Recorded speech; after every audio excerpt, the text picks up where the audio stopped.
All right, everybody, hit that subscribe button, the bell, and all videos. See that right there? Subscribe, notification bell, and then you select the one at the top that says all. Now, if you haven't done that, just unsubscribe and resubscribe again by doing that. And that way, you can ensure that you'll be subscribed to my channel.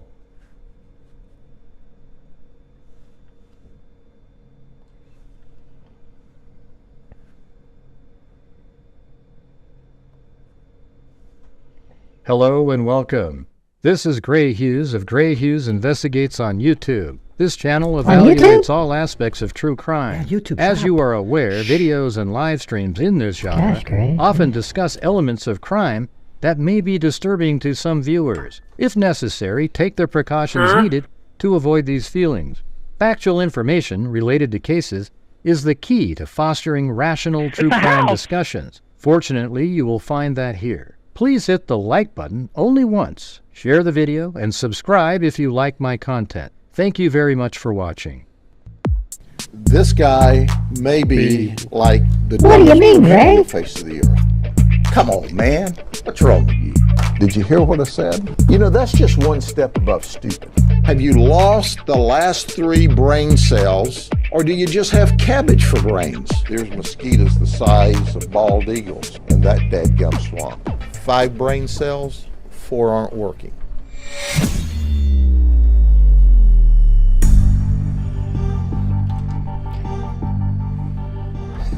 What's going on, everybody?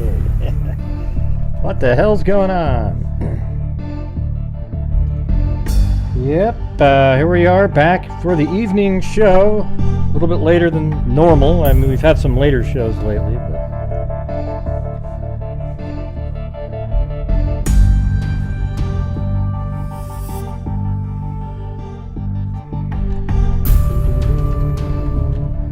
Well, who saw the episode of Court TV? I know I kind of look around. I mean, I feel like I can't look at the camera like this. Hey, everybody! Now, what I was thinking was it just, I don't know how you do that. I like looking at stuff.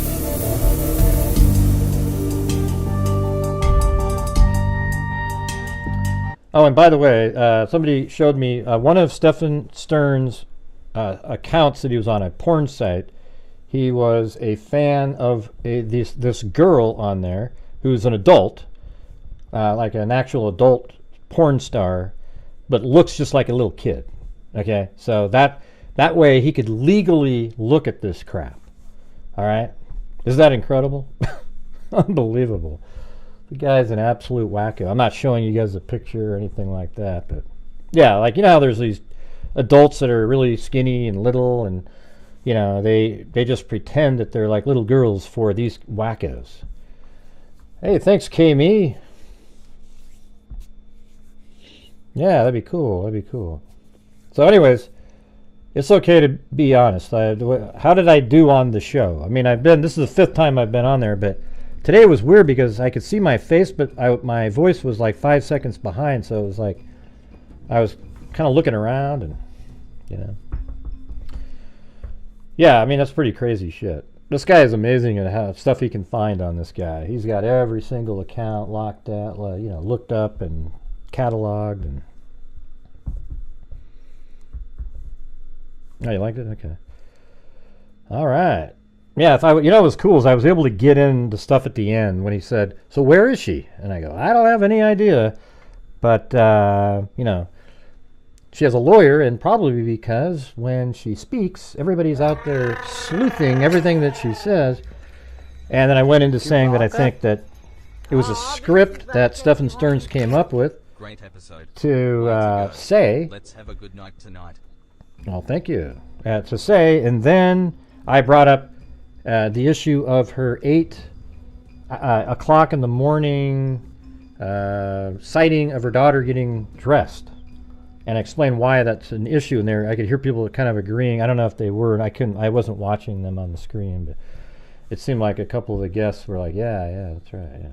So, anyways, you know, it's kind of weird because you get to talk about what they want you to talk about. So sometimes you're not really. That's really not what I'm. That's not my my gig in this case or whatever, you know. I like to, you know, the things that I know are the things I like to discuss, you know, when you're just sort of discussing something you're not really, but, you know, you just got to do what you got to do and you have very little time to say it. Yeah. And I don't know if you guys know how it works, so they get a hold of you on a video service, use the video and your mic, but you listen to them on your phone.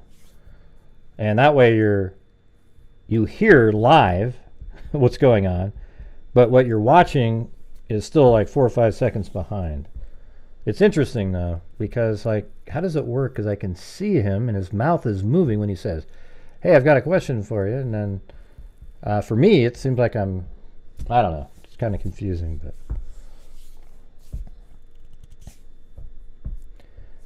Yep. All right.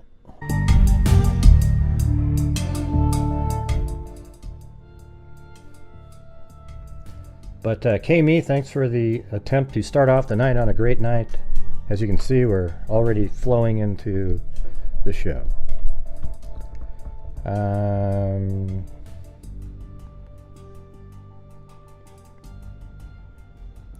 Right. There's only so many cases somebody can cover.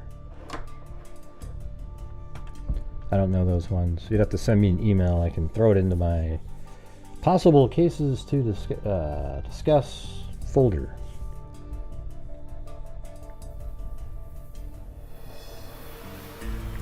Yeah, you'd think, wouldn't you, K-Me? But look at it in here. It says, dead as a doornail again. Let's see. Yeah, so we also got a whole bunch of Delphi documents to go over. A whole bunch of things were filed and motions today. There's this one YouTuber out there that had absolutely nothing to do with the investigation into the leaked crime scene photos, etc. Had absolutely nothing to do with that. But they're because their name was mentioned because he did a show and Rick Snay was on it, that he now is pretending he was like this huge part of something and he had nothing to do with it. I mean, it's amazing. Man, it's just it's scary that that's the kind of spooky mentality somebody has.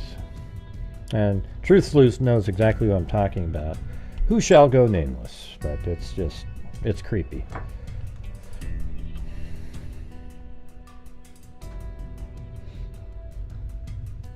Yeah, I mean, we can, whatever.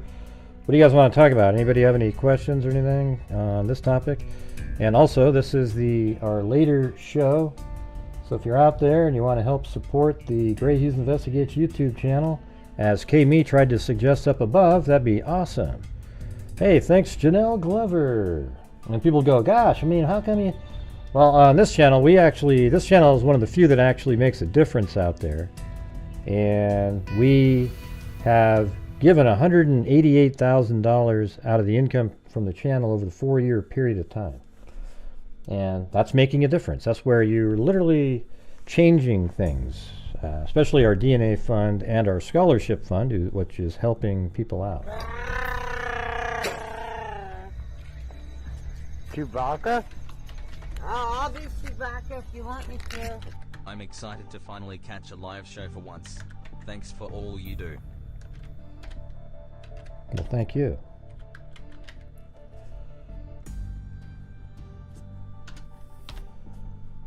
There we go. Is there somewhere I can watch the Court TV show from tonight? Yeah, I think there was like a link somewhere. Well, I don't know if you can. I think you can watch it on YouTube. They'll probably post the segments on YouTube. They're pretty good at doing that. I think you have to catch it live when it's playing. They don't have a rewind function on there. Thank you, Sirius Black.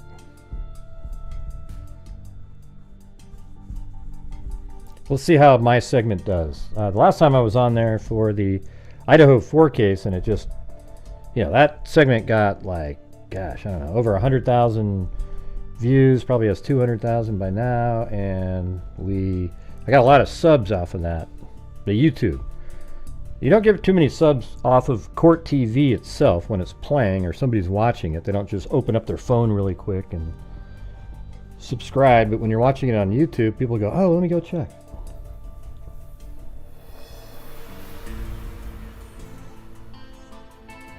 No, it's already scheduled? Okay.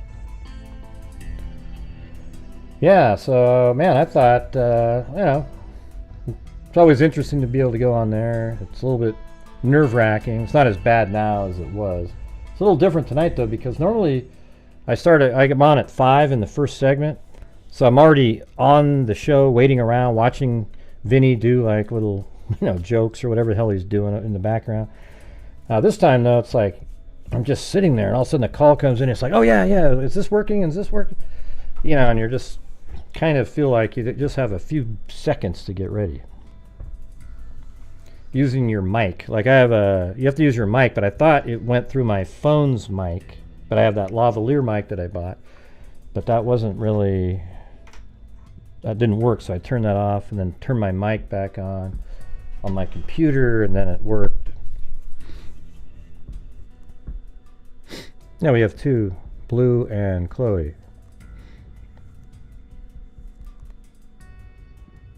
Looks like Blue's coughing right now at something.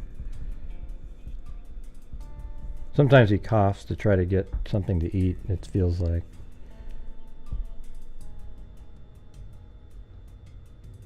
Let's go check, see what he's doing. Let me go look. I just want to make sure. It's kind of...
Yeah, he seems alright. He's just goofing around over there. A little bit coughing. He does do that sometimes. Yeah, I mean, he's just coughs sometimes. I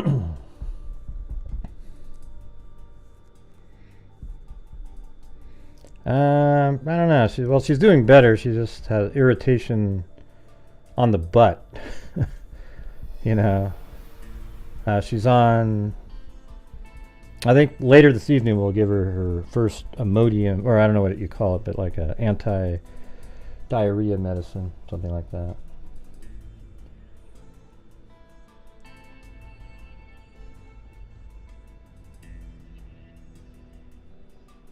Yeah, so he was actually looking at...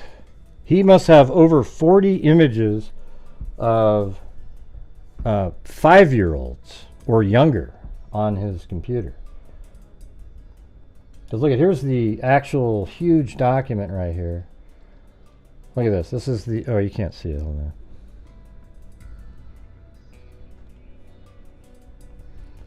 Right here. And has all the charges on here.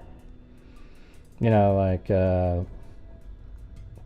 these counts here are,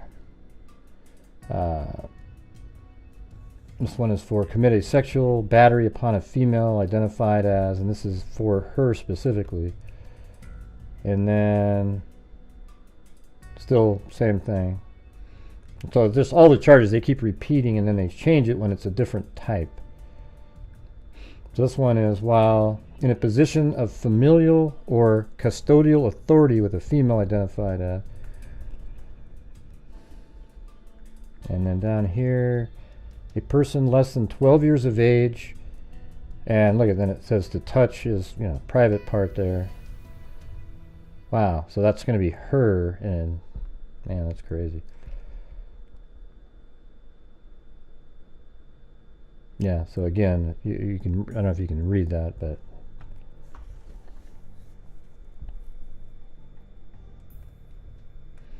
so I'm just going to go all the way to the bottom when they had 40 different counts here.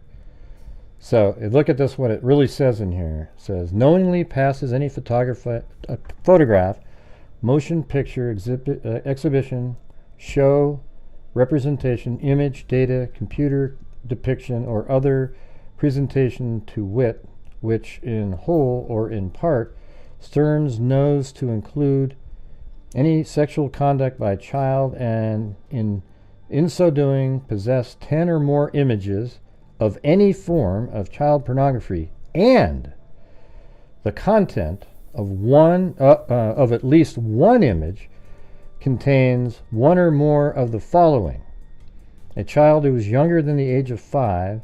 Okay, so maybe he doesn't have that, because he has to have one of the following here: sadomasochistic abuse involving a child, sexual battery involving a child, so it might be just one of those, sexual bestiality involving a child, or any movie involving a child, regardless of length and regardless of whether the movie contains sound. So it doesn't mean that he was with a 5-year-old. It means that it's one of those things in there, okay? Because that seemed kind of young. For him, I hadn't heard anything about him being with somebody like that. All right. Doesn't he have a place for this sicko? I guarantee this is not the first child he had. Yeah. Well, he's been with her for like 8 years, so maybe it's the first time he's finally made the move to be with somebody so he could act it out in person. I mean, obviously he was with that 14-year-old though, remember? That was in one of my interviews, so that would count. So obviously that's another one, but older than...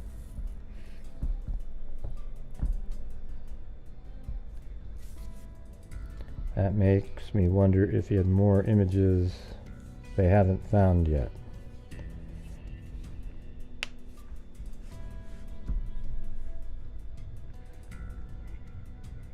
Well, they found at least 400 images, because it has to have, there's 10 images for each of the counts.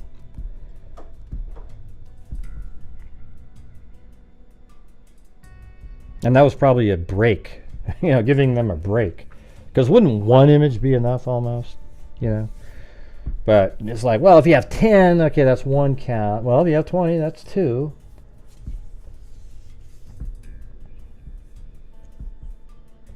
I wonder how that works. Let's say it's the same instance, though. What if you had a video and every frame for 13 seconds, which is 400 frames, he exported each frame, and it's still, each one is part of, is a CSAM material, but would the courts go, well, that's just one instance, you just took each frame? I don't know how that works. You might have each still frame, but it seems like it's one act at that moment. So does it have to be separate instances of images, unrelated to each of the other ones? Not sure.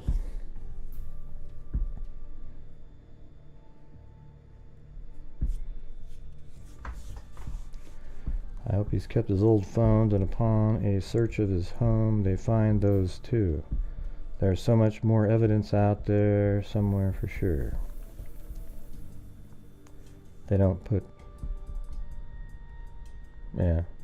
Well, that rumor's going around. I'm not really sure that's 100%. Like for every one of them, I don't know.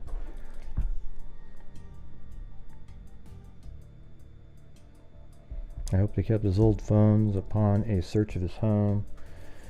You know, like when you're listening to the show I was listening to as they were going on earlier, they were talking about, you know, this other house over here, the Santa Claus house. You know, and we have no evidence that they're connected. However, they seem to be doing the same types of thing. I mean, even Stephan Sterns, early on, when he was living in that house when he was younger, he had that camera filming his roommate's girlfriend. And I wonder what the girlfriend looked like. Yeah, I'm kind of curious about that. So the thing is he was doing that back then and then uploading to a server inside of his house, right? So that's sort of like a precursor that later on he was like, okay, I can't upload to a server in my house now because, I mean, look what happened. And then he uploads to these other servers that are encrypted online. And then that's the thing. Those Cox, the Cox family there had, that's what they were doing, uploading child pornography onto various websites and, you know, encrypted and sharing with other people. And they had just gotten arrested for that. And I don't know if it was because, I mean, did something in Sterns' phone lead to that? I mean, we don't have any indication of that. It could just be a total coincidence, like they were saying on the show.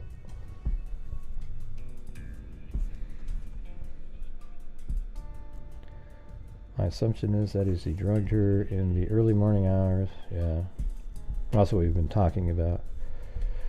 I just wish I had way more time on there, because I just feel like I mean, I want to say the stuff like that, you know. And we don't know how Madeline Soto died. So we don't know if it was an intentional homicide or it's a homicide, you know, unintentional homicide, albeit it would probably end up being a felony murder because you're committing a felony that then results in the death of somebody. And it could just be really obvious at this point. They're just waiting to just get everything dialed in because they have all the time in the world, as I was saying on the earlier show, to investigate. And because he has no bond on his current charges. So he's not going to be getting out. So there's no rush for law enforcement to quickly get a probable cause document out for homicide. They can just sit around, wait, get it all lined up. Yeah, where it's almost an impossibility for him to get out, and then boom.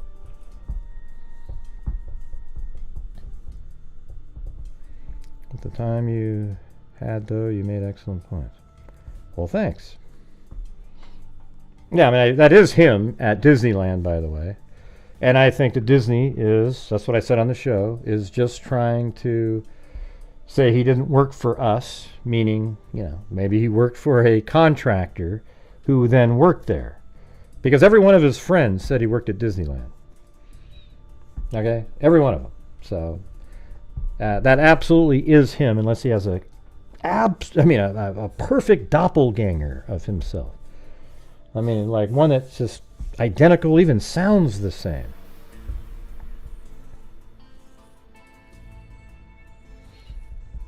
Mm-hmm. All right. Well, it's not even 3 weeks yet. So,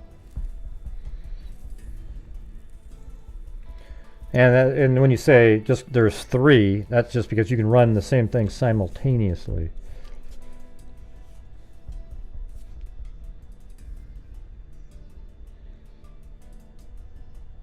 Yeah, but maybe he drugged her for years, JJ. You don't know. We don't know on the video if she's kind of like out of it, you know, something like that.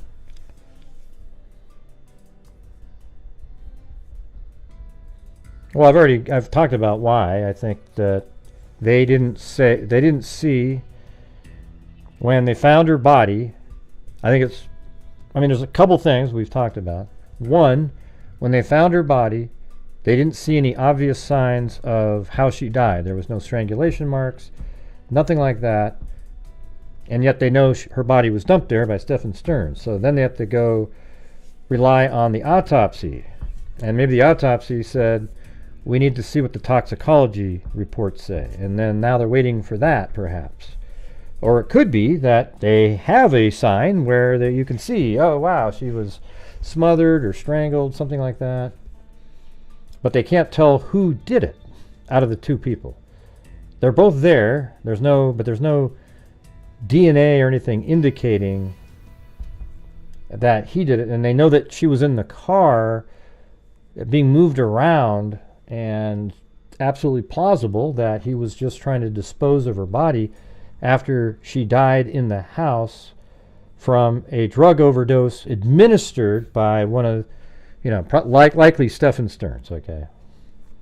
Does that make sense? Everybody goes, God, you're victim blaming, Gray, when you say that she overdosed.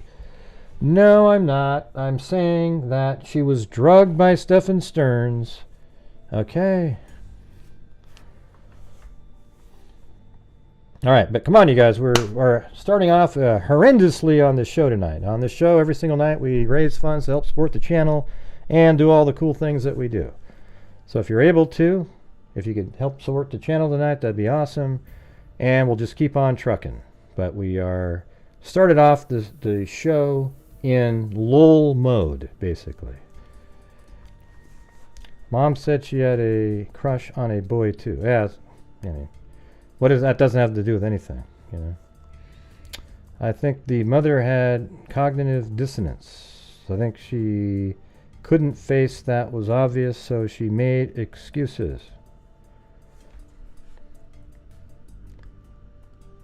I don't know what you're talking about.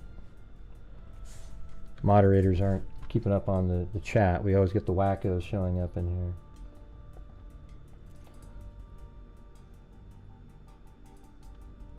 What? All right. The catalyst, maybe. She's growing up way. Thank you, Robin. Mom said a lot of nonsense things. I know. There's people that want the mom to be part of the murders, okay? Or the murder. There's a lot of people that just want it because it makes the story so much more cool and neato to have that in there. But at this point, we don't have any information at all that points to that. And come on, moderators, you got to be quicker with the troll comments in there.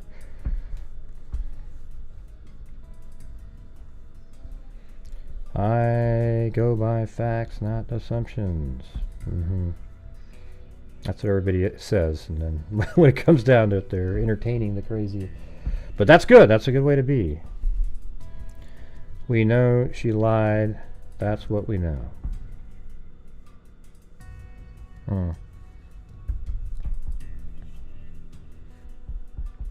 Gone fishing. He just said Disney, though. He didn't say Disneyland. He worked at Disney, okay? I'm lagging for some reason. All right. Well, thanks, Callie. All right, anyways, what I'm going to do right now is I'm going to switch over to the... I don't have... what else are we going to talk about on this one? I want to go to the Delphi case. Hey, whenever I feel like it, Keith. Okay? How about you just get the hell out of here, man? People like you just drive me batty. Maybe come back in a half hour or something, all right? I wasn't trying to be a troll. I don't know. I'm not sure what you're responding. Who was talking to you, Dina? I'm still hoping for a guilt-free mom. God, can you imagine? Somebody that feels entitled enough to show up to somebody's show and tell them to start talking about another topic that they want to talk about? Wow. Man, that's some gutsy shit there. Hey, thanks, Kylie. And freak's not working. What's not working? I can agree, and freak's not working. Not sure what that means.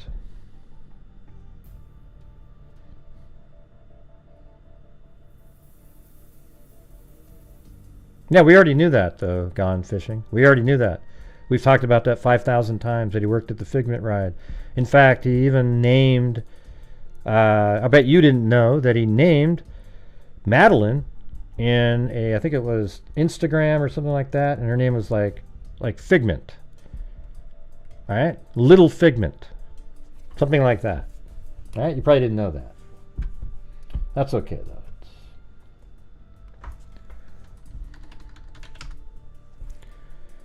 though. Fox 35 Atlanta today said he worked for Epcot. Well, he worked exactly where it is in the video that we've played on the show. That's where he worked. Thank you, Amy Michelle Luxury. Let me see if I can find the screenshot of what I was talking about. I don't remember who sent that one to me. Was that you, Zozo, or...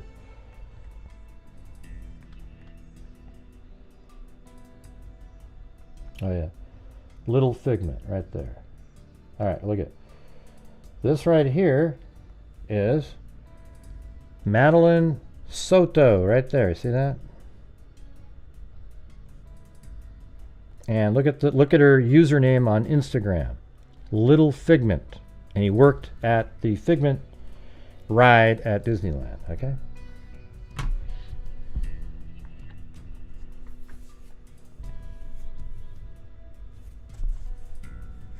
Somebody remove that person up there, please.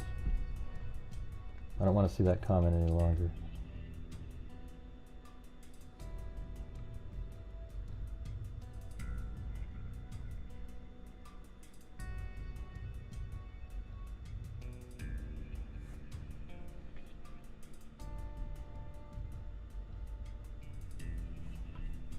God, he's still there. Man, you guys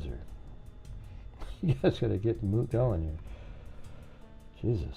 Like that Devil's Hop Yard guy is a wacko. Get rid of that person.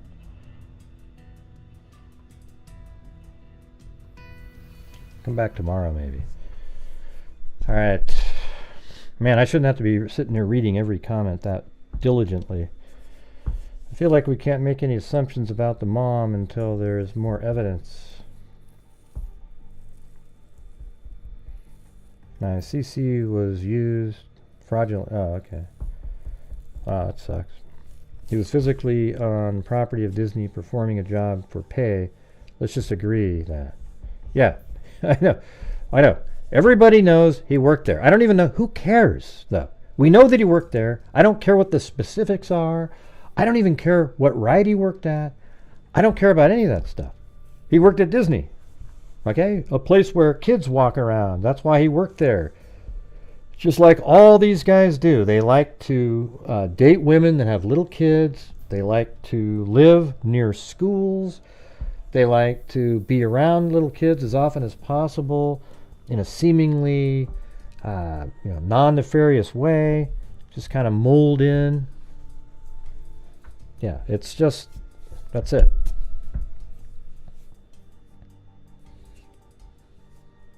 Well, she didn't really have completely two different timelines. I don't think they're extremely different. The two, both interviews, they sound pretty similar. The only problem is in her timeline with police, she said at 8 in the morning she saw Madeline getting dressed. And that wipes out a whole bunch of stuff. And at that point, she says she saw her at 8 getting ready. Well, then hell, Stephan Sterns was throwing the backpack and laptop in the dumpster before she even died. How weird is that? But I don't think anybody believes that. So most people, I think it's kind of, it doesn't make any sense to do that. And I think this I can't say murder. I think that this death happened out of nowhere. It wasn't planned. And that's why everything is really kind of wacky. Right? It's a little bit wacky at this point. And it's just like, it's really, 7:30, he's like, oh my God, what did I do? He throws stuff in the dumpster, and then maybe he drove away at that point. We don't know. And then he comes back, and then she's still in the car, and then he ends up driving around. Then he gets a flat tire, puts her body over there, drives back here. Oh, I got to delete this stuff on my phone. It just wasn't really thought well through. That's why he was caught. I mean, it was interesting how he seemed to be so aware of where all the cameras were, though. But the behavior is erratic, for sure.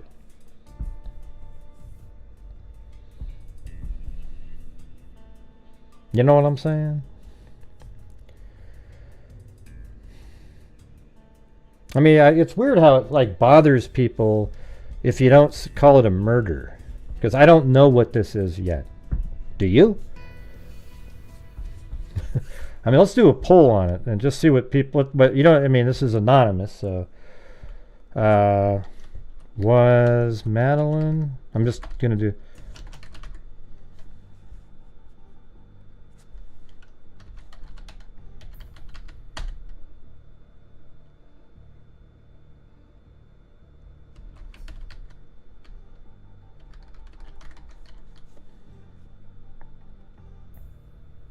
I don't know if that's kind of redundant, but, or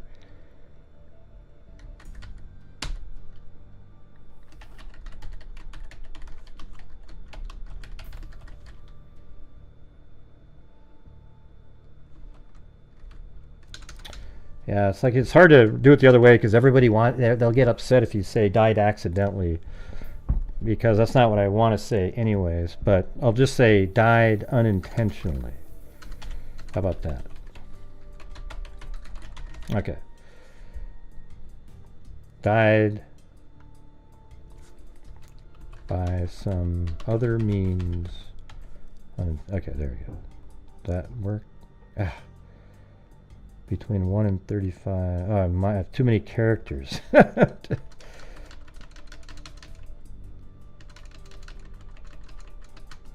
I'll just say unintentionally. Died unintentionally.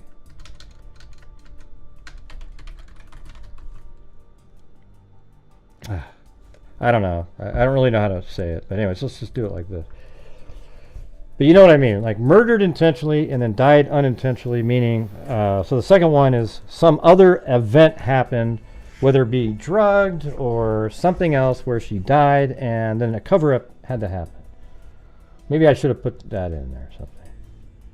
All right, so most of you think that he went in there and tried to, somebody strangled her or intentionally went in there with the sole purpose of killing her, even though everything wasn't planned out. Like something, I mean, it's possible it's spontaneous, which would have the same effect.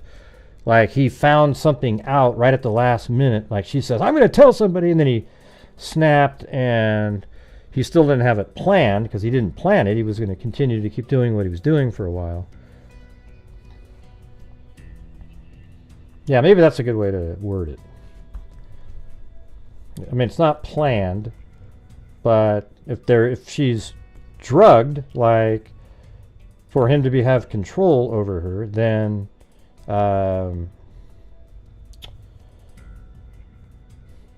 you know, he's not even trying to kill her at that point. He's just trying to drug her.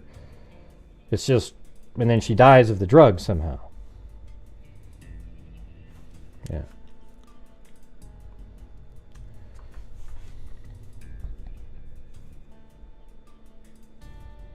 No, that doesn't count as a murder. I mean, it's a murder. It's like a homicide. Like it's a homicide for sure, but it would be like something like, well, it's going to end up being a felony murder because there was like reckless endangerment felony with the drugs that led to the death. In the commission of that felony, the death happened. And then you could say that it's like felony murder because, I mean, if there's any proof that she was assaulted that day, right?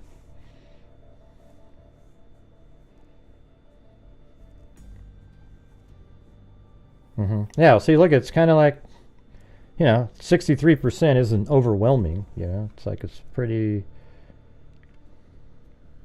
Yeah, let's do a different poll then. Let me do this again.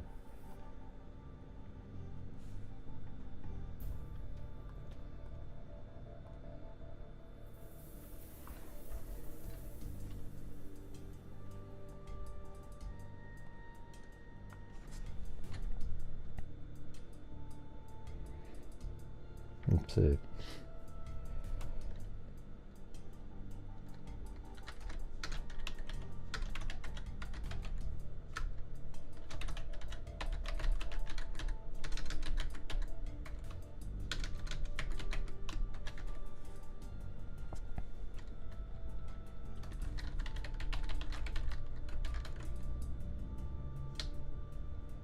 Let's see.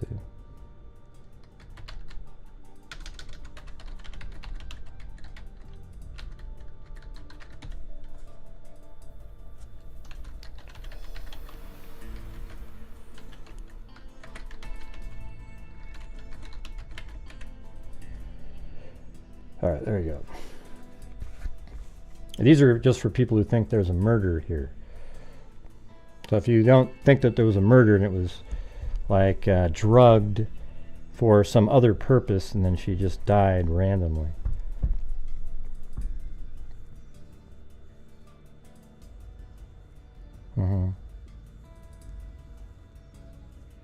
Right.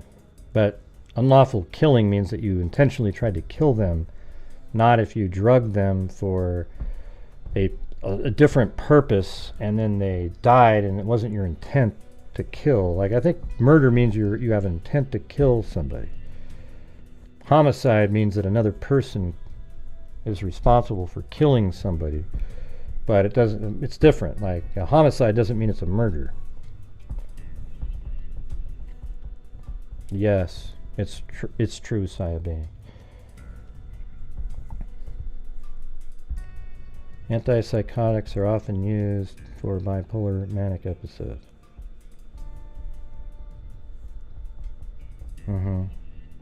Okay, so murdered spontaneously.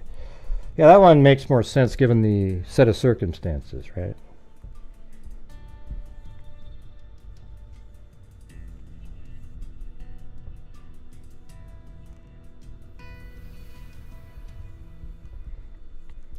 The facts that I see in the case is that the planning was terrible, and that's why he was like, oh my god, he factory resets his phone. All of those things just are something you would do spontaneously as well. Like, it wasn't like the day before, okay, here's what I'm going to do. He would have factory reset his phone a week before and not used it. He would have done a whole bunch of things. Things would have been totally different. I mean, there's no reason.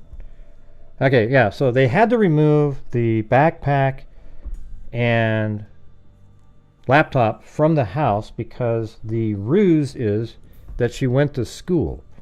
So even if he's the one that knew that and she didn't. Hey, all right, 11 months. But come on, you guys, we're just getting creamed. I mean, hell, I was even on Court TV. This could be like a cool night in here. Let's see. Thank you for your continued support. That's right, 11 months. It's almost a year having to listen to this. Yeah. I'm sure you have gone fishing. I'm sure you have. Yep, yeah. I'm sure you've seen him. You probably saw Kyron Horman before he went missing. You probably saw... Yeah, you've been everywhere, man. You've been everywhere. Thank you. Tamara's favorites. Why would he drive her back to the apartment? Oh, it's on there right now, the premiere. Yeah.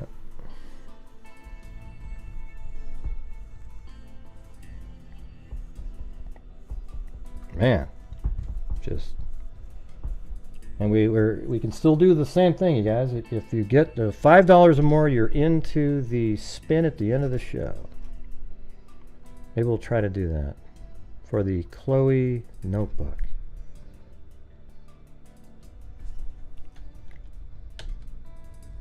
But you have to send me your address too.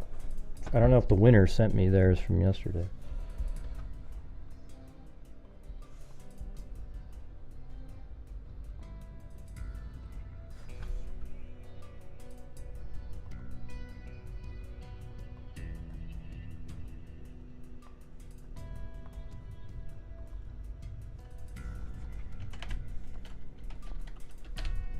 Me.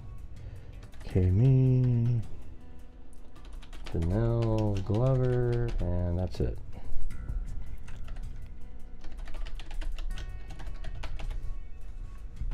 Yep.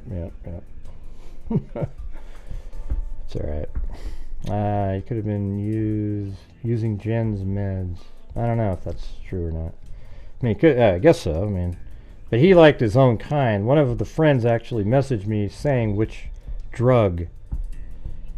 I forgot the name of it, but he was really into this one drug.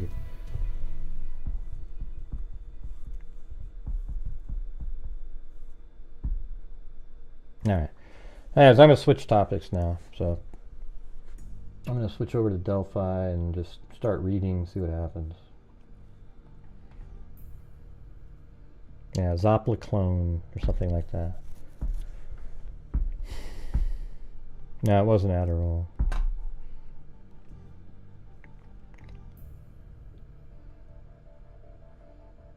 Well, thanks. Hit the like. You would, and look at the show tonight. It's one of the slowest nights we've had in forever. It's wild, man. It's wild. Oh, man. Maybe it's because I had to come on so late. Maybe that's it. We'll go with that.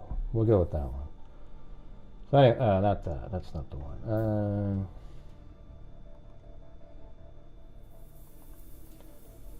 So we're switching over to Delphi now. I don't have any more to say about that. It stops on me? What do you mean it stops on me? Like in the middle of a sentence it stops on me? Or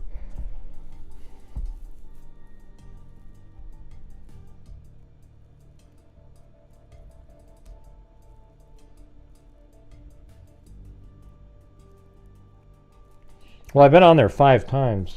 Hit the like. And yeah, by the way, hit that like button. And it's been, what's cool too, you guys? It's 5 different cases that I've been on there for. Shouldn't that say something? It isn't like, there's Greg and he's on there for the, he keeps going on there for the Idaho 4 case. There you go. Over and over again, but it's Idaho 4, Madeline Soto, the Brightigan case. I forgot the lady's name in Idaho that got abducted from a parking lot. And Delphi. 5 totally different cases on there. I like that. That's pretty cool.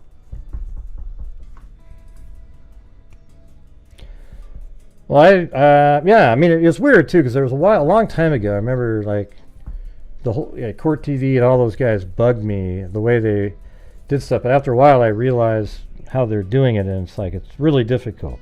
I mean, you're covering all these different cases, and I've totally gone to learn to respect him, and he's a great guy too. Like when you're talking to him, he's funny, and he's just like he is on the show there, on his own YouTube show.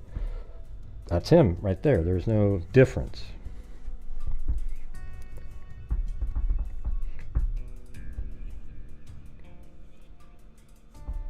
Cool. Yep. So, anyways, we're we'll see how we're doing here in a few minutes. We're an hour into the show, and we are at 1/10 of the nightly goal, which is usually an ominous sign. It's gonna take some act of God in here to get us there. Have you covered the Sebastian Rogers case? I don't know. I've covered thousands of cases, so I don't really know. Sometimes, after years, you don't know.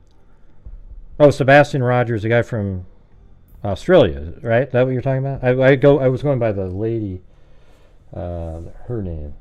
Is that what you're talking about? That from yesterday?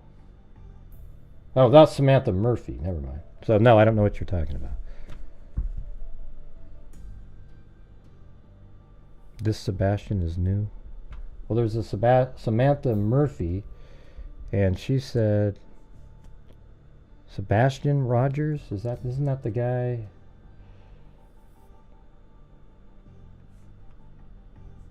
Oh, the Tennessee. There's students missing. I don't know, man. You guys, it's just so stressful. It's just, you guys are so stressful. You know, it's just like, can you give the creators a minute to settle into a case and get through it for a while before you're just so wanting to, yeah, this new one. You know, nobody, it's just difficult.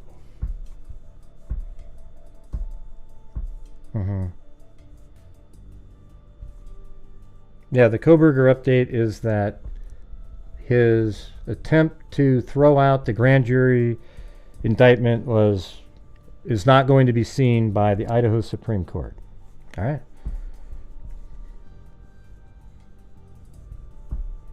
Thank you. Hit the like. The 20th super on a live stream. When do they quit counting on that? The 99th. Yeah. I don't know that case. I mean, there's so many cases. Isn't that the kid that looks like Kyron Horman, maybe? Where is that boy? Oh, Jesus. Oh, God. Oh, God. Wanting to continue the conversation. I know, but he walked out of the house barefooted. He's special needs. Okay. I just don't know the case, you know.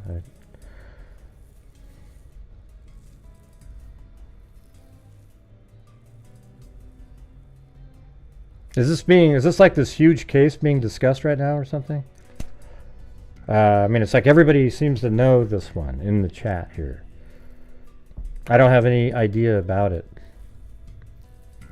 I mean, I can go look it up if you want to send me an email, or I mean, I've seen links on it so far. I'm just trying to get to the court documents today in the Delphi case.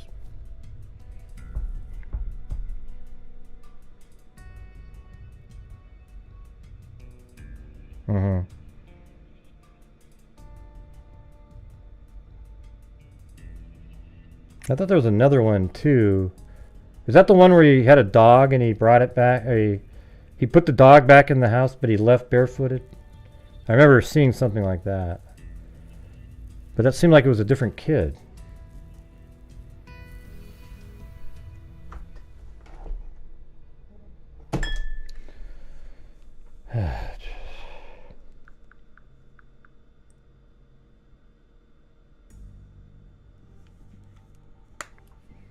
Okay. I don't know this one either, yeah. I mean, I know that element of it. I remember seeing that. Can somebody just remove gone fishing? For some reason, I'm just not interested. You know what I mean? Like, it's just comment after comment that doesn't make sense, and I just don't want to take the time to keep trying to figure the person out.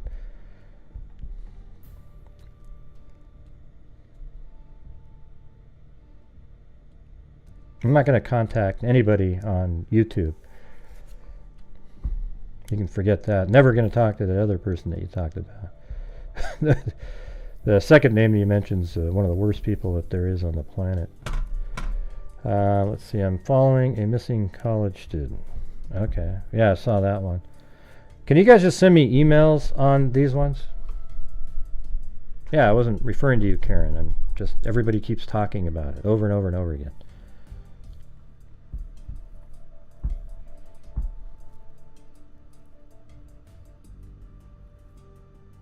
Yeah, I thought...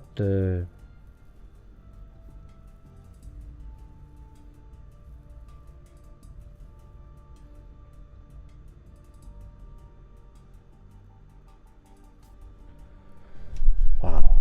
All right. So anyways, you guys ready for this one or not? I gotta get to... I want to read some of these documents today.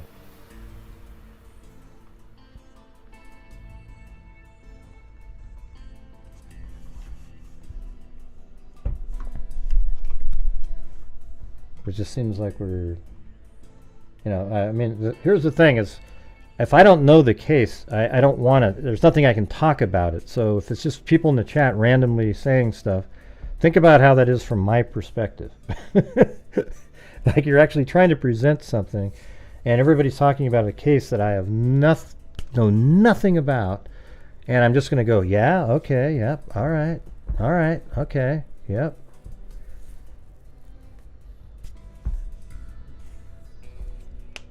But definitely send me an email with one link regarding the case, and I'll look up the rest if I want to do it. Anyways, this one is verified petition for recusal from contempt proceedings. So this is Attorney Baldwin and Rosie. This is by them, by counsel, and respectfully petition the court to recuse herself from any contempt proceedings. So they want Judge Gold to recuse herself? I mean, really? Wow. In support of this petition, counsel states, 1. October 8th, 2023, by email, the court made... But how would I know to give you an answer on that one, Zozo, if I haven't even heard of the case?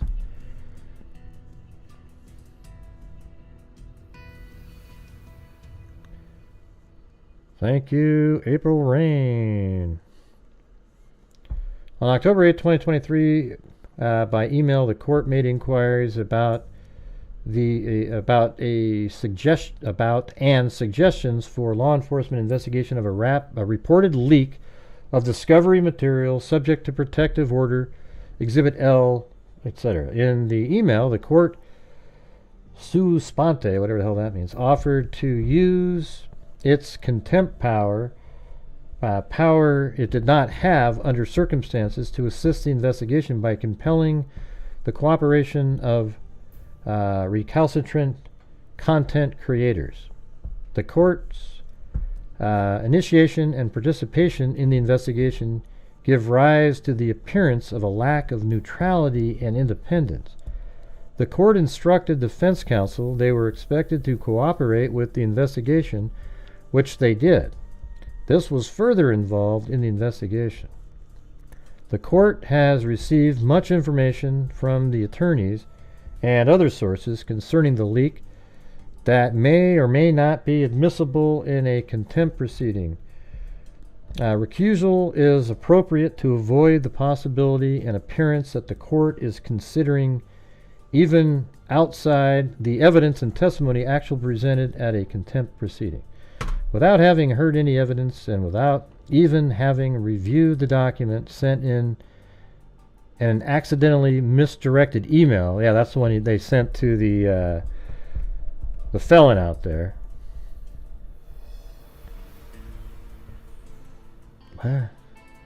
What's going on with all the roses and stuff in the chat? What happened?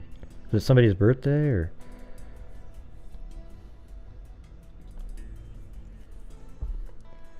Without having heard any evidence and without even having reviewed the document sent in an accidentally misdirected email, the court has already expressed its judgment that the misdirection of the email was an egregious error.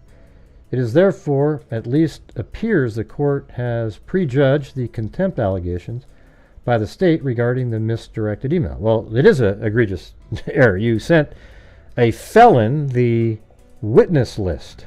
You guys are... More generally, the court previously not only criticized the same defense attorneys for the same conduct, now alleged by the state to be contemptuous, it also coerced them into withdrawing their representation. Remember, she took him in chambers, gave him a choice of Mr. Allen for that conduct. Again, that is the least of the appearance that the court has prejudged the state's contempt allegations. I wouldn't mind, actually, if they brought in... See, what's going on right now is they're trying to make the judge look bad if they're going to look bad. So they know that they're going to look bad, and to counter that in the public, they want the judge to look bad and have her recused from the hearing. I wouldn't mind at all. Have a different judge listen to this hearing. In that way, if they are removed, she has nothing to do with it because she really cannot remove Baldwin and Rosie from this case. There's no way in hell she can remove them. I think everybody kind of knows that, right?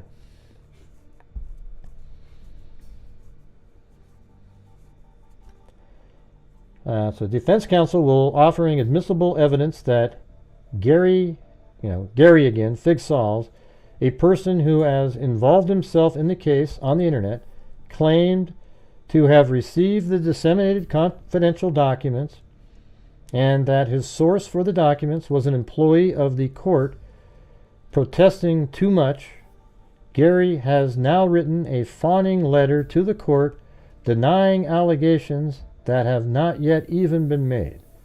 Under the circumstances, with the allegations of court involvement that will not go unsubstantiated, the court should not be ruling on the admissibility defense counsel's evidence regarding Mr. Under the circumstances with allegations of court involvement that will not go so they're trying to get her removed because of him? Oh, Jesus. Oh, because the court gave him the inside information. Oh, man, what a joke. The court should not be ruling on the admissibility defense counsel's evidence regarding Figsolve and his activities, much less assessing what value to give it. Counsel for the state accessed and in a filing with the court even quoted an ex parte motion filed by defense counsel. DocsPop has confirmed that the ex parte pleading was correctly filed as confidential. The Carroll County Clerk's Office has confirmed the ex parte pleading was only shared with defense counsel and the court. One of the court staff has reported that they thought a confidential filing applied only to the public and not counsel for the state. Evidence about access to the ex parte pleading will be presented at any contempt hearing. Because it appears the state's access to an ex parte pleading was enabled by the court staff, whether due to improper training or through ignorance, the court should not preside over any contempt hearing. The court conduct, I mean, who's going to decide on this? Like, you're giving this to Fran Goal, and she's going to say, oh yeah, you're right, I should. The court conducted its own investigation of the leak and lent itself and its powers to the investigation conducted by others. As a matter of public record, the court at least appears to have prejudged. Oh, wait, apparently I'm supposed to insert an ad now. Okay, did you guys get an ad? Let me know if you got an ad.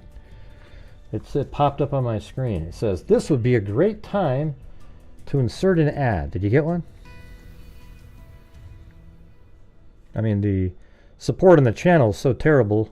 Just watch the whole damn ad, you guys. Like watch that confusing because it should have been given, whatever, this account. Let's just get through it, okay?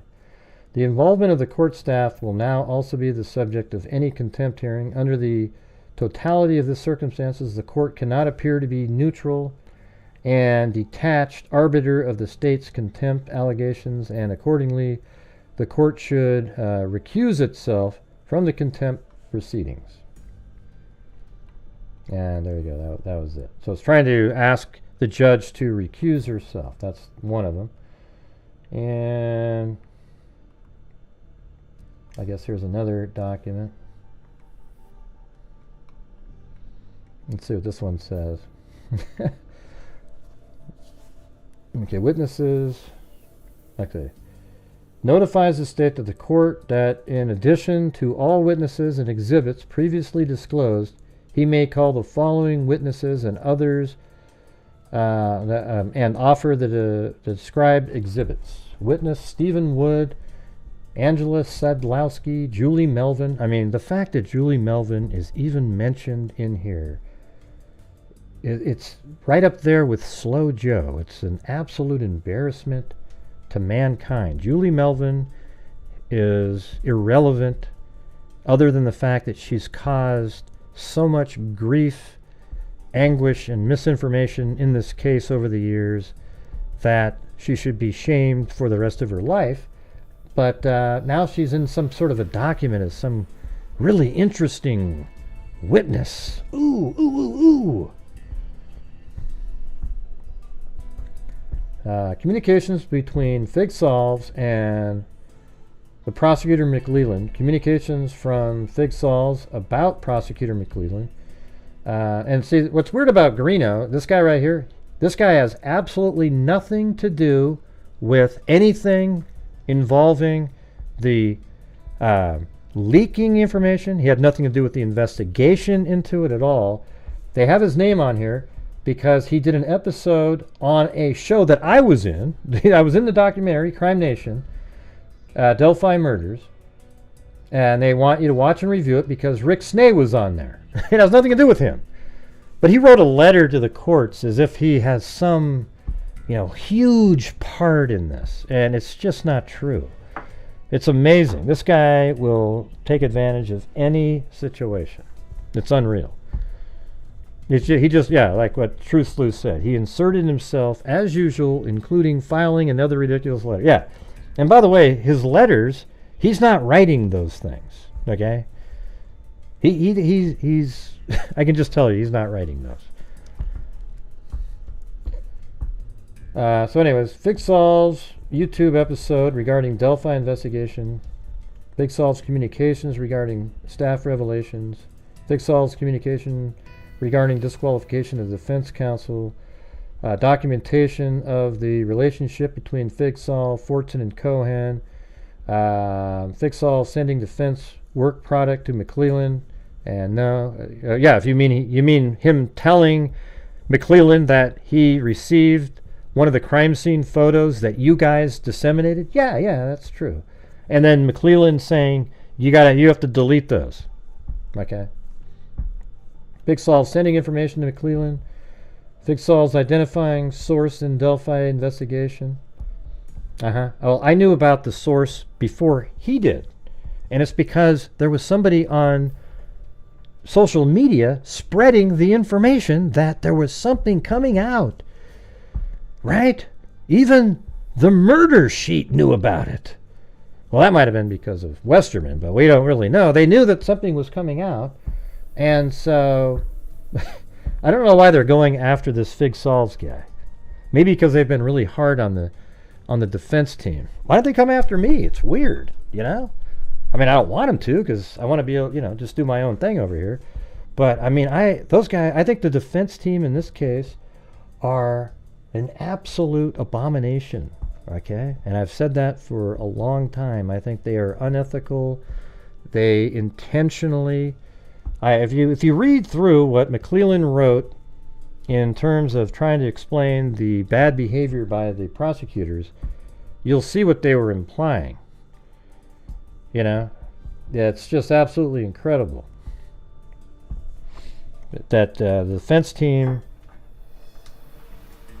I mean, the key to the whole thing to me is this. The defense team was using Westerman to disseminate information to various people. Westerman, I don't know if he shared with them, had a really cozy relationship with the murder sheet. Okay, and they seem to be getting a whole bunch of inside information from the defense team. They even did an episode on Mitch Westerman where he talked and communicated, and they didn't transfer that video to YouTube, but it still remains out there on their podcast. Westerman was given the the support of the Frank's hearing memorandum, which we call the Odin document, and it had the supporting images with it, the crime scene photographs, the exact same photographs that were released to the public because Westerman gave the images to Robert Fortson.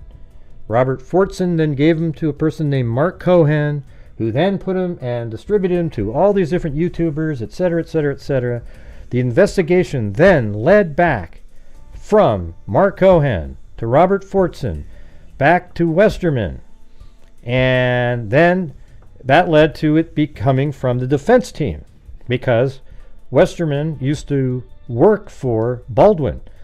So what happened was this was all done intentionally, by the way. Instead of just admitting that they used him to disseminate information, they concocted a plan and pretended that the information was stolen by Westerman out of their office, that he was in there taking photographs of images he already has in his Odin document, you guys. I mean, I hope I'm explaining this well. So Westerman already had the Odin document with the attached images. These are the same photographs of the crime scene that were released to the public. So why would Westerman need to go to Baldwin's office and take photographs of images he already had? And the answer is he didn't do that, even though he said he did that, because you can't prove that he didn't. Okay, he said he did that, but he'd have no need to do it. And that protects Baldwin and Rosie, and it's just some rogue individual named Westerman who went in there. And now, I know this is just my theory here, but doesn't it make more sense? Doesn't that make a shitload more sense than to think that a friend of Baldwin named Westerman, that they had conversations about the case and discussed it, he would go into the office one day and just take pictures of crime scene photographs. Thanks, wise child up there.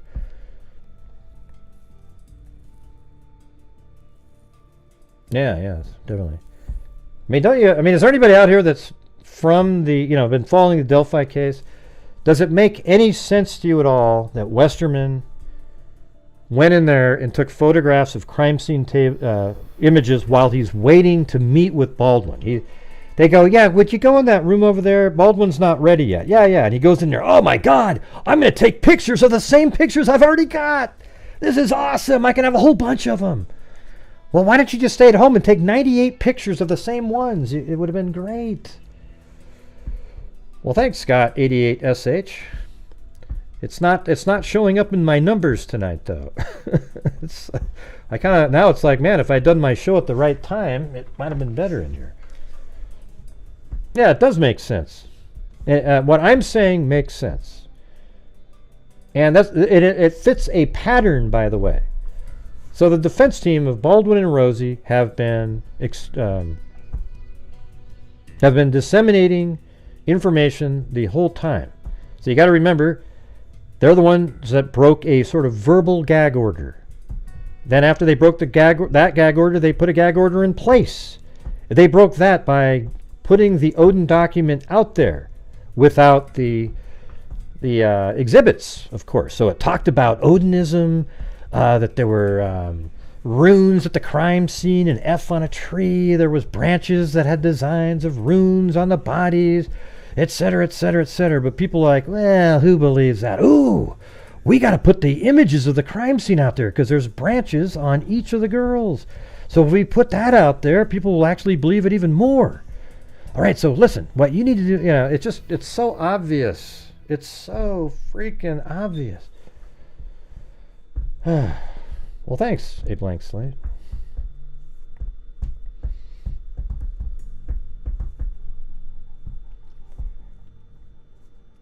Yeah. So anyways,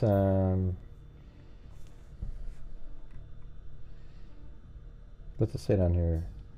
The FigSolve email of McClellan asking FigSolve to delete everything. Yeah. Guess what he was saying? Delete everything. He was talking about the crime scene photographs. Okay? Not like some secret communique that they were having. Barbara McDonald on Court TV with leaked investigation information. McClellan email to defense regarding Prof. Turco report, 19 leaked search warrant affidavit prior to unsealing, 20 Sergeant Holman communication with Terry Williams and or secret keeper, 20 YouTuber Frank Meister and somebody else, YouTube, the Inquisitor, true crime claiming leaked communications from Richard Allen. It's kind of boring reading through those things. Let's see, what do we got here?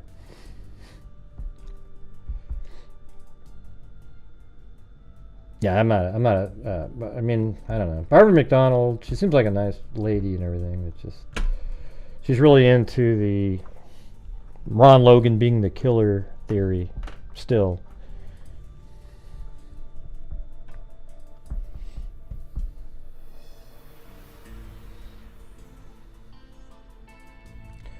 Man, I'm going to have to get myself thrown in prison tonight. Because this is hour and 20 minutes in. Defense counsel Andrew Baldwin and Brad Rosie by counsel David Hennessy respectively request that this court issue findings of fact and conclusions thereon with respect to the contempt proceeding scheduled for hearing on March 18th. In support of this motion, defense counsel states the following.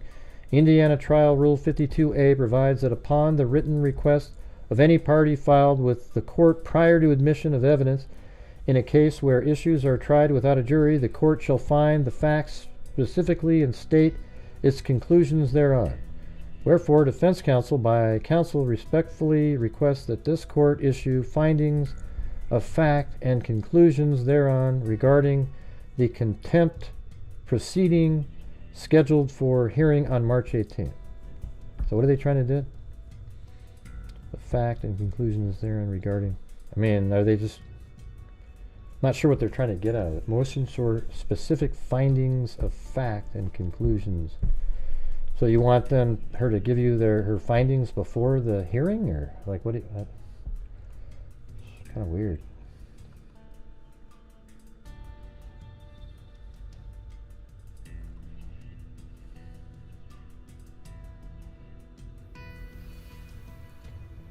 Motion to stay all ancillary proceedings and get this case to trial. That sounds so unprofessional right there. Motion to stay all, like, to not have any ancillary proceedings and get this case to trial. Is that legit? I mean, who the hell wrote that? Sounds like one of their kind of comments, though.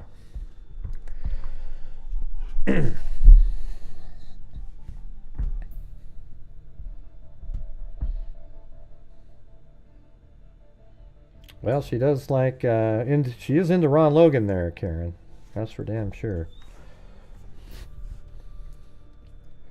Currently pending is a hearing on March 18, 2024 on the defense motion to dismiss and the state's hope to punish defense counsel.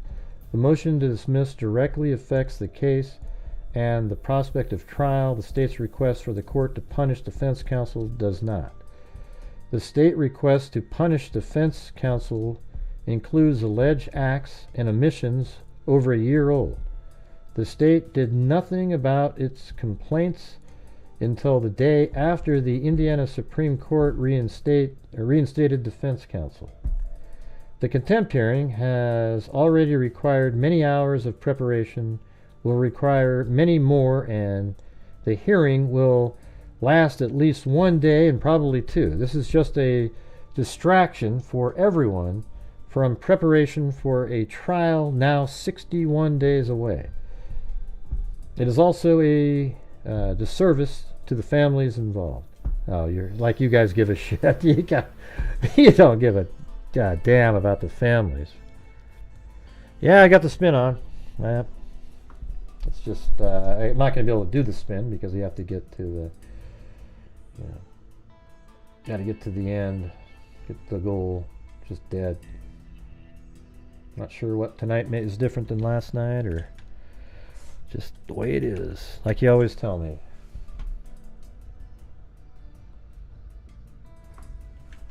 Yeah, thanks Wendy for gifting a membership earlier.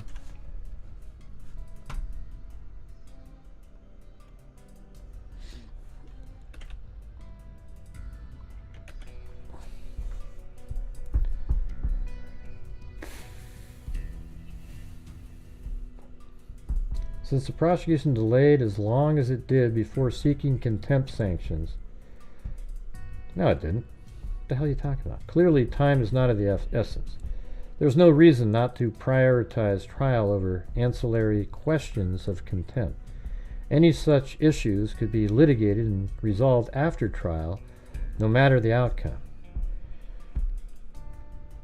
Yeah, I mean, I guess it is sort of true. It's like, why not have the contempt hearing after trial, right?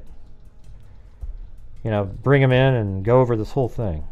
So, I mean, because one thing, I guess what it is that the prosecution now wants on record the shady tactics that they're using because of what the defense has tried to make the prosecution look like.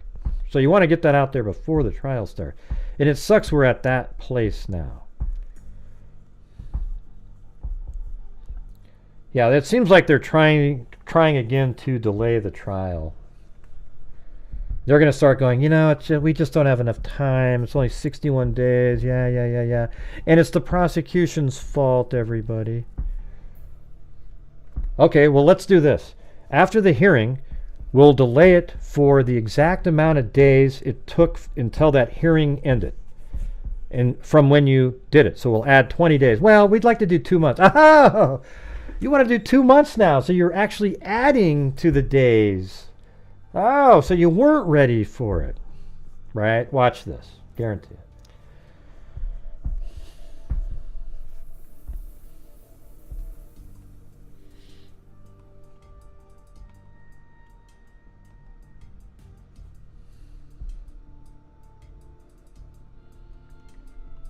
Yeah, this one is motion to stay all answer. That looks like the other one. I think that's just a duplicate. Yeah, it is. Okay, this is some other Richard Allen objection to change of venue. Oh, so he doesn't want to change venue anymore. Comes now, counsel for attorneys Baldwin and Rosie, and objects to change of venue from Carroll County to Allen County. In support of his objection, counsel states. This case was commenced. Oh, so are you saying you don't want the jury from Allen County anymore? And is that because you think that you've sold a bunch of crap to the local Delphi people, Carroll County, and they'd be much more favorable to your bull? The case was commenced with the filing of a charging information in the Carroll County Circuit Court. All pleadings in the case have been filed in the Carroll County Circuit Court, including the prosecution's verified information for contemptuous conduct. There has been no motion for change of venue filed by either party. There is no basis provided by statute or case law for change of venue upon the appointment of a special judge. Oh, that's if you put a special judge in there. The Honorable Francis Gold was appointed as special judge, in Carroll County Circuit Court for this case. Her authority in this case is only pursuant to that appointment. There are no charges pending against Mr. Allen in Allen County. The appointment of special judge does not transfer a case to the judge's home county. Transfer is only allowed pursuant to rule. I'm not sure what they're saying. It isn't transferred. The trial is in Carroll County. They're just bringing the jury in from Allen County. I'm not sure what the hell these guys are talking about here. There's no proceedings that are going to be in Allen County. I mean, the trial isn't. Maybe the hearing regarding you guys, maybe, but...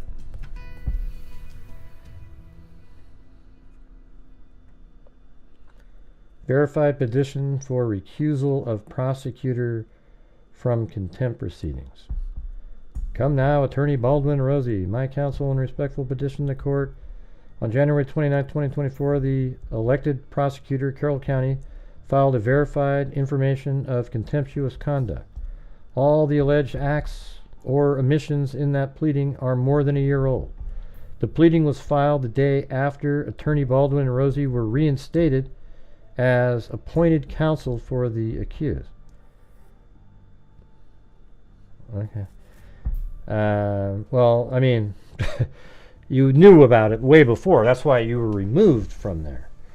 Mr. McClellan made no effort to seek punishment for defense counsel in intervening 1 year. Whether defense counsel were disqualified or not, if Mr. McClellan truly felt they should be punished for acts and omissions, he would have filed his pleading sooner. The facts and circumstances of the filing, the delay, the timing, and the allegations all indicate a personal vindictive attack on defense counsel or ulterior purpose. The filing also does not comport with the rules, statute, and case law regarding contempt proceedings. The allegations are frivolous and unfounded.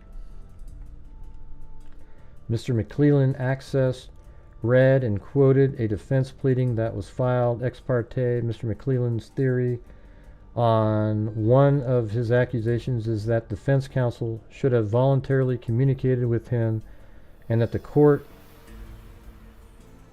and accidentally misread an email, yet he did not voluntarily report that he had accessed an ex parte pleading. Despite Mr. McClelland's presentations of an innocent mistake in a later filing, no other attorney of record could access that pleading. The CCS clearly stated ex parte, which Mr. McClelland would have seen before opening the document. I don't even know what the hell they're talking about here. I have no idea. Mr. McClelland was present at unrecorded conference with the court that impact his allegations and will be part of the evidence at a contempt hearing. I don't know. It just sounds like let me just ask you guys this. We just read 8 different documents. Does that sound like the defense team is in a hurry to get to trial? No. Hey, thank you, Patricia. Appreciate it.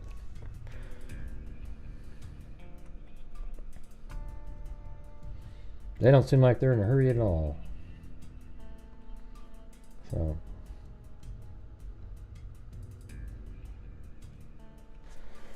Well, that's about it.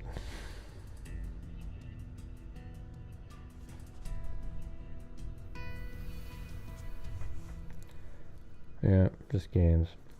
But anyways, you guys, I think I'm going to call it a night. I appreciate you guys being here. Kind of tired, waiting around to do the show. Did one earlier today.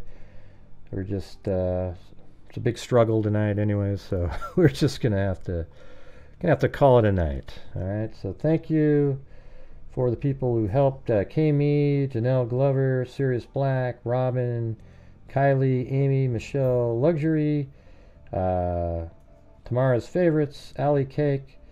Hit the like. That's an actual person's name, but yeah, hit the like button. And then Wendy Van Rokel gifted a membership.